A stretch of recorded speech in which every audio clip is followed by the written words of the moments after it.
Hello, my name is Michael Emmanuel Smith Grant, and I am a black K-pop fan. There are many things in this world that shouldn't be about race. However, one of them happens to be music. Music seems to be predeterminedly divided into race. So today we're going to ask, what does being a black K-pop fan actually entail? The purpose of this video is to talk about what it truly means to be a black K-pop fan. Being a black K-pop fan means you are now eligible to be classified as an A1 Koreable. Doesn't matter if you don't think you are, just know that because you love and appreciate another culture other than your own, especially because it's Korea, you are now going to be classified as a certified Koreable. That's life. Being a black K-pop fan means that you might have to deal with your family doubting you. I'm not doubting you. I'm not your family, but I'm just saying that maybe your family members might be saying, why are you listening to that ching chong music? Why are you listening to music that you can't understand and a music and with a language that you don't know about? That's life. On top of all of that, that means that being a black K-pop fan, that you are now having your culture questioned. What exactly do you like about the South Korean culture? Why do you like the South Korean culture? You, as a black K-pop fan, have to answer those questions. And this next one, because obviously, because you are a black K-pop fan, that means you have to be okay with all types of cultural appropriation. Obviously Oppa and Uni didn't mean it. They can hit the whip, they can hit the nay-nay, they can do the Dougie, they can hit the Quan, and they can say nigga. Oh my god, nigga, yo my nigga? Wait, is that proper Korean? Yo my nigga? Yo I am? Oh, context?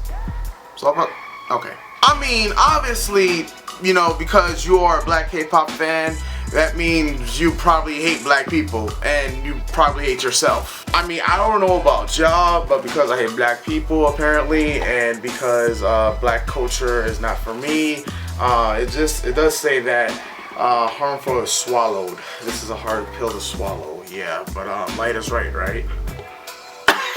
Somebody lied. In all seriousness though, guys, being a black K-pop fan means you have to work twice as hard to be as half appreciated. You got people who are consistently going to be making fun of your dark skin because colorism is a real thing in this world. Colorism is so rampant, and I don't need to sit here and go through all the context and all the evidence of all the idols who have posted these things on their social medias or in their fan cafes or anything like that, because the evidence is out there. It's always been out there. People just want to make a profit off of black culture. You got people who are going to be trying on our skin, our everything, and as this one big gigantic costume. And at the end of the day, people are just gonna say, well, you gotta look at the root of the problem, Popo. You gotta understand, and that's the word I hate the most. You gotta understand that it starts with our culture. If it wasn't for our culture, if it wasn't for our own kind to begin with, then maybe these people, these idols wouldn't be just doing this cultural appropriation thing. Maybe they would be appreciating our culture itself. Really now? I liken those terms and those opinions to the same thing, kind of like black on black crime, when people bring up Black Lives Matter. And the argument that's always gets thrown is like, okay, you're saying black on black crime, but define black crime, because I believe that a crime could be committed by any person or any race. So there really isn't a race there really isn't no such thing as a black crime, because then you have to go along the lines, okay, is there a white crime, is there a Spanish crime? That makes no at all, no sense at all. So in the same breath, the main point that I'm trying to make is that it's time to stop being understanding. It really is time to stop being understanding. And my faves have been, you know, some of the people who have been a part of this culture appropriating, as such as, and a lot of the other groups and a lot of the other people have been a part of the same thing. And I'm pretty sure there are Korean fans who are going to be telling international fans to stop culture appropriating their Korean culture, because of course it's a two-way street, you know, and it really is a two-way street. However, in this sort of industry where, you know, you have these musicians who look up to a lot of black artists, musicians, you have all these idols who look up to a lot of these black artists and musicians, and I mean, all they could take away is some of the trendy things that are going on, or like the trendy dances, but they don't have time to like look at the situation, look at the history.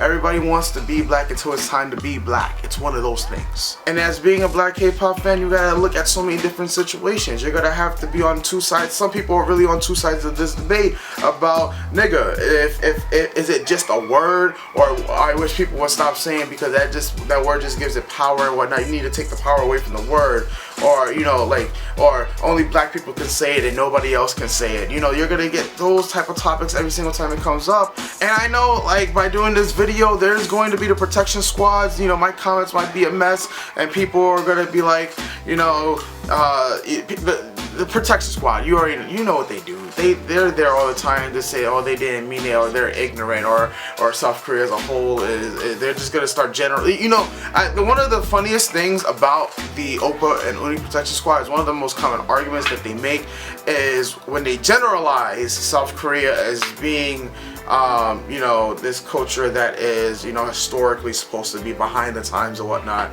Like, that's any better than, you know, just going ahead and you guys get the point what I'm saying. Like, I really don't understand the mentality for the protection squads, but you can let them do their thing, and they could come and they could try to drag me, because it's gonna fail. I'm just gonna say it, but it is what it is at the end of the day. And, you know, me as a YouTuber, I feel that I need to use my platform more and utilize it more than I have been doing beforehand. I have been really inactive in a lot of these debates itself. And I mean, of course, when I first started as a YouTuber, I talked a lot about like just being a black K-pop fan and some of the struggles it has been just with my friends. And I'm not gonna lie, in the beginning, I was just tired of just being attacked. I was tired of being dragged on the internet for the littlest things in the world when I was just honestly trying to have fun. And literally, you can look at my channel and just the evolution of it, and you can see that I have grown through being dragged and through all these debates, and that's why I love to have discussion videos on my channel. And when these type of discussion videos come up, there's always going to be noise. There's always going to be people who are always going to be against me, and I just don't care. You know, I just don't care anymore. I do not care that people are always going to hate and all this other stuff like that. That does not matter anymore, because I am past that in terms of, you know, in terms of just people that just want to blind hate because they just don't like seeing me on camera. That's their problem to deal with. They came to my video. And of course, as a black K-pop fan, I've said this at panels, I've said this at KCON. There's people can only hate me for so long. That's just how it is. And I feel that with black K-pop fans, you know, yes, we're underappreciated. We really are. You know,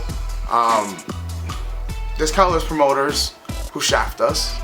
There's countless businesses that when we go to these events don't frankly give a damn about us.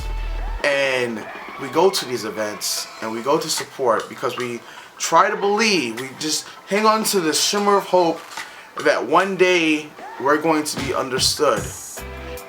But at the same time, they're asking us to be understanding. You see the irony in that? They're saying, hey, black K-pop fans, just understand us. You know, we do love you to a point. So just keep supporting us with all your love and affection, and we'll give you some you know, some bones at the end of the day. But you won't be as cool as the others, but just know that we got you later on, maybe. So, but at the same time, when we got you, just make sure you just overlook, you know, my you know, X, Y, and Z idols saying, yo, my nigga, or and all those other, my videos where we just appropriate culture. Just look past that. But I'll bring your idol. I'll bring your faves. All right, we'll bring your faves. Just look past all that other stuff.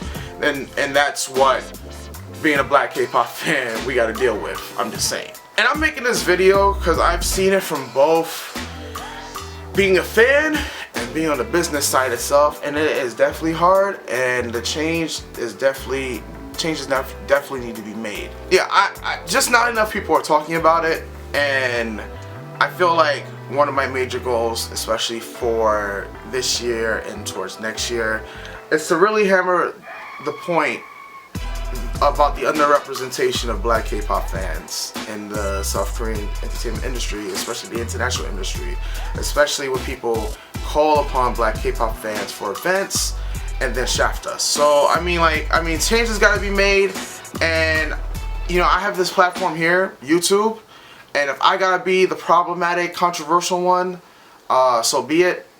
So I guess we'll see how things go from here, because my videos are really gonna be really different and really outspoken, and that's all I've wanted to be.